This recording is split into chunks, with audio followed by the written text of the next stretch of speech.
Assalamualaikum warahmatullahi wabarakatuh.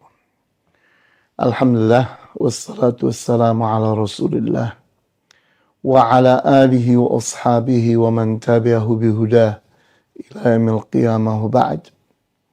Ikhwani wa akhwati fid din, a'azzakumullah.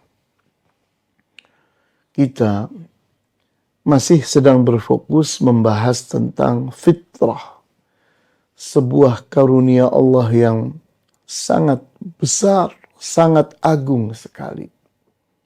Karena fitrah itu menggambarkan tentang awal dari manusia. Setiap manusia itu berawal dari ini nih. Dari kejernihan, dari kemurnian, dari kebersihan, dari kesiapan untuk memiliki akidah yang benar, memiliki akhlak yang mulia. Itu adalah awal dari manusia saat dilahirkan. Namun, pada saat yang lalu kita sudah bahas bagaimana manusia dengan fitrah dan nuraninya tadi itu diubah oleh kedua orang tua dan oleh syaitan.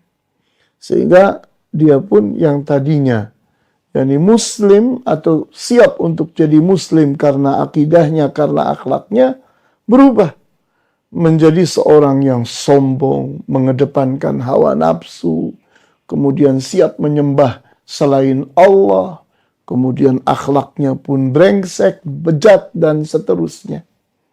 Nah, maka terjauhkanlah dia dari ihsan, dari kebaikan Allah.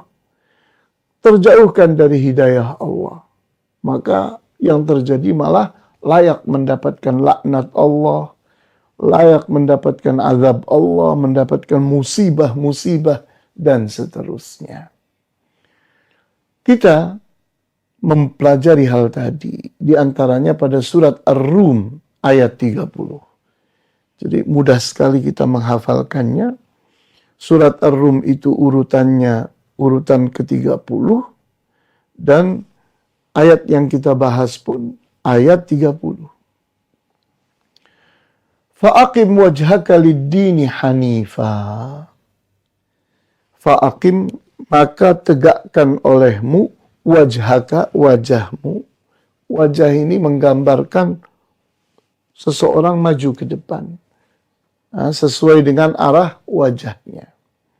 Artinya manusia itu sepanjang hidupnya sedang berjalan menuju kepada kematian, kepada Allah subhanahu wa ta'ala.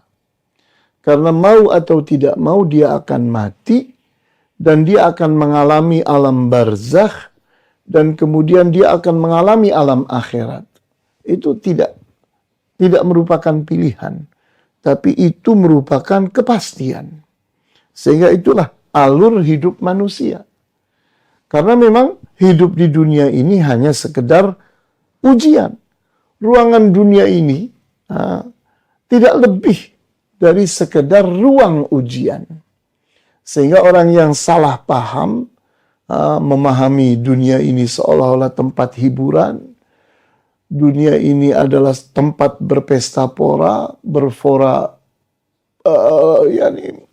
macam-macam kehidupan yang penuh dengan hura-hura, dan kemudian di saat dia itu melenceng dari pemahaman yang benar bahwa dunia ini adalah ruang ujian, maka dia itu tersesat.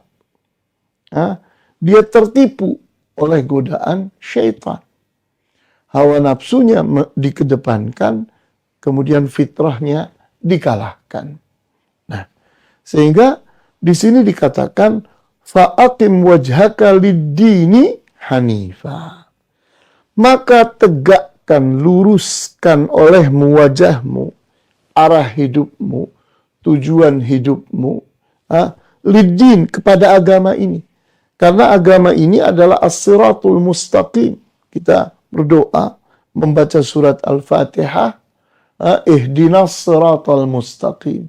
Tunjuki kami jalan yang lurus. Jalan yang lurus adalah Islam. Adalah Al-Quran bersama Al-Hadith. Ajaran yang datang dari Allah dan Rasulnya. petunjuk-petunjuk yang betul-betul datang dari Allah dan Rasulnya, itulah as-siratul mustaqim, jalan yang lurus. Nah, ini harus disikapi dengan hanifah. Hanifah, seperti telah kita bahas di kesempatan yang lalu, berasal dari kata hanafa yahnifu hanfan, yang artinya mala yamilu mailan, yaitu cenderung.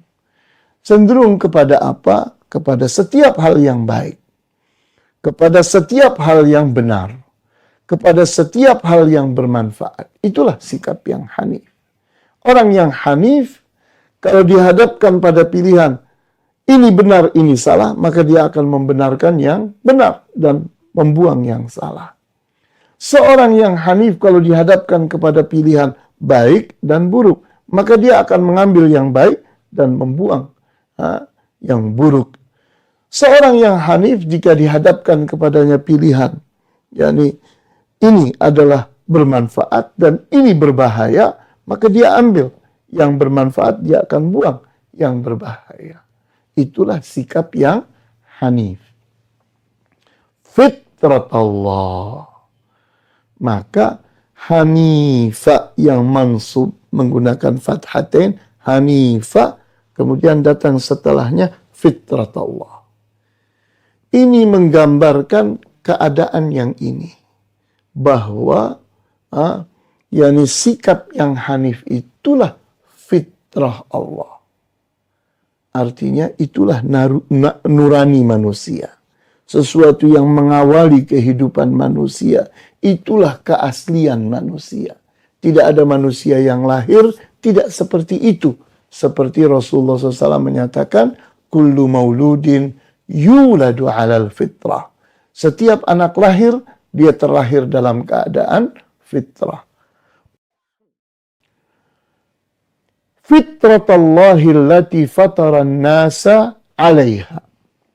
Itulah fitrah yang Allah ciptakan manusia, setiap manusia yang lahir, alaiha, ada pada fitrah itu.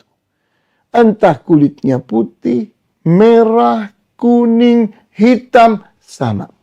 Semua anak manusia, semua bayi yang lahir, bersamanya lahir fitrahnya, nuraninya. Itulah keadilan. Sehingga setiap manusia itu mengawali dirinya, mengawali kehidupannya dengan fitrahnya. La tabdila li khalqillah. Tidak ada perubahan pada ciptaan Allah. Artinya tidak ada yang diperlakukan berbeda oleh Allah. Oh, anak fulan, tidak. Dia memang dari lahir brengsek. Salah. Tidak ada anak lahir brengsek. Semua anak lahir dalam keadaan fitrah. Dalam keadaan jernih, murni. Bahwa dia itu, yakni dalam keadaan mengenali Allah. Siap menerima Islam. Siap untuk berakhlak mulia. Dzalika ad-dinul qayyimu. Itulah agama yang lurus. Jadi fitrah itu adalah Islam. Sesuai dengan yakni riwayat yang tadi mengatakan kullu mauludin yuladu 'alal fitrah. Di riwayat yang lain dikatakan kullu mauludin yuladu 'ala hadhil millah. Setiap anak lahir dia dilahirkan pada agama ini. Agama ini agama apa? Islam. Karena memang agamanya Nabi Adam adalah Islam. Agamanya Nabi Idris adalah Islam. Agamanya Nabi Nuh adalah Islam. Agamanya Nabi Ibrahim adalah Islam. Agamanya Nabi Ya'qub adalah Islam. Agamanya Nabi Musa adalah Islam. Agamanya Nabi Isa adalah Islam. Agama Nabi Muhammad sallallahu alaihi assalamu ajma'in sama. Yaitu Islam. Walakinna aktsaron nasi la ya'lamun. Akan tetapi kebanyakan manusia tidak mengerti ini. Sehingga dengan cepatnya manusia mengatakan Allah itu jahat. tidak memberi hidayah kepada manusia. Allah itu tebang pilih. Allah itu tidak adil. Allah itu membalimi manusia. Diciptakannya iblis, diciptakannya syaitan. Itu merupakan kejahatan Allah, kezaliman Allah. Itu semua terbantahkan. Di saat kita tahu bahwa Allah telah memulai manusia saat lahir di dunia dengan fitrah. Sehingga kalau ada manusia yang tidak sesuai dengan fitrah, penjahat pertamanya adalah kedua orang tuanya. Baru kemudian syaitan. Dan berikutnya lagi adalah hawa nafsu manusia itu sendiri yang mau menerima dan mempertahankan keburukan-keburukan kedua orang tuanya dan keburukan syaitan, dia pertahankan sampai matinya. Dia bela-bela sampai matinya. Sehingga kita lihat, orang-orang yang tidak mengerti ini, maka tersesatlah. Karena tidak berilmu. Semestinya manusia itu tahu bahwa Allah itu maha bijaksana, maha adil. Sehingga Allah subhanahu wa ta'ala itu menyiapkan manusia. Jauh-jauh waktu. Saat Nabi Adam masih sendirian, Allah subhanahu wa ta'ala telah meletakkan fitrah itu. Sehingga semua cikal bakal manusia itu merata, tidak berbeda. Semuanya dalam keadaan siap dengan fitrahnya. Sehingga pada saat lahir, dari rahim ibunya, dia membawa fitrah. Siapapun dia, anak manusia yang manapun, tidak Allah beda-bedakan. Oh, ini karena anak jelek atau ini anak bagus, tidak ada. Semua anak dengan fisik yang manapun, dengan kulit yang manapun, dengan bentuk yang apapun, sama. Semua dalam keadaan fitrah. Nah, inilah keadilan Allah dan itu telah dipastikan. Wallahu ta'ala a'lamu bis-shawab.